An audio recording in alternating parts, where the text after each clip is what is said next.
રાજકોટ શહેર crime branch દ્વારા આઈપીએલમાં ક્રિકેટ સટ્ટો રમાડતા બે ઇસમોને આરકે પ્રાઇમ બિલ્ડિંગમાં ઓફિસ ખાતેથી પકડી પાડવામાં આવે છે.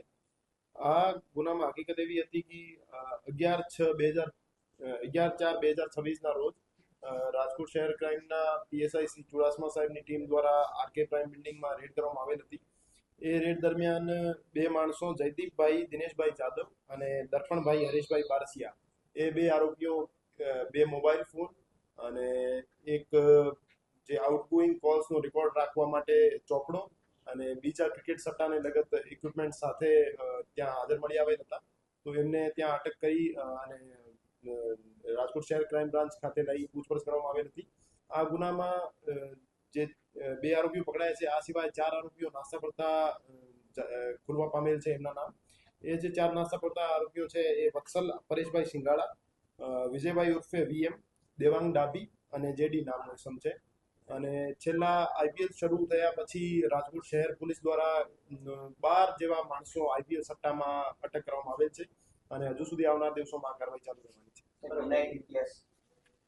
આમાં જે દર્પણભાઈ હરીશભાઈ બારસિયા નામનો વ્યક્તિ છે એના વિરુદ્ધ 2 ગુના જૂના દાખલ થયેલા છે, જેમાં એક અપહરણ પ્લસ મારામારીનો ગુનો છે, બીજો ચીટિંગનો ગુનો છે. જે સિંગારાનું નામ શું છે વત્સલ, એનો શું રોલ છે? જે ક્રિકેટની આઈડી હતી એ આઈડી આપનાર માણસ વત્સલ પરેશભાઈ સિંગાળા છે. સર, વત્સલ છે કે વોર્ડ નંબર 7 છે આમ આદમી પાર્ટીના કેન્ડિડેટ, તેનો પુત્ર છે.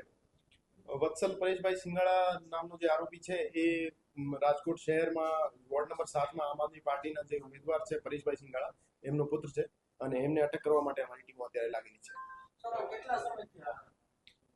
આ આઈપીએલ શરૂ થયા પછી આજે ક્રિકેટમાં સટ્ટો રમાડવાની પ્રક્રિયા હતી એ ચાલુ.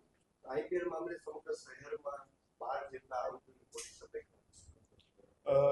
જ્યારથી આઈપીએલ શરૂ થયો છે ત્યારથી રાજકોટ શહેર પોલીસ દ્વારા અલગ અલગ પોલીસ સ્ટેશનમાં વિવિધ કેસો દાખલ કરી 12 જેવા આરોપીઓને ક્રિકેટ સટ્ટામાં અટક કરવામાં આવેલ છે અને આવનાર દિવસોમાં પણ અમે નજર રાખી રહ્યા છે ઓનલાઈન ઓફલાઈન કે જ્યાં જ્યાં ક્રિકેટ સટ્ટો રમાડવાની માહિતી મળશે અમારી ટીમો દ્વારા રેડ કરવાનું છે. સર, આઈડીમાંથી હારજીત કેટલા જે ચોપડો છે એમાં આઉટગોઈંગ કોલિંગના સોદાઓ લખેલા છે અને હજુ સુધી એને સોદાઓ એક્ઝિક્યુટ કર્યા હોય એવું તપાસ દરમિયાન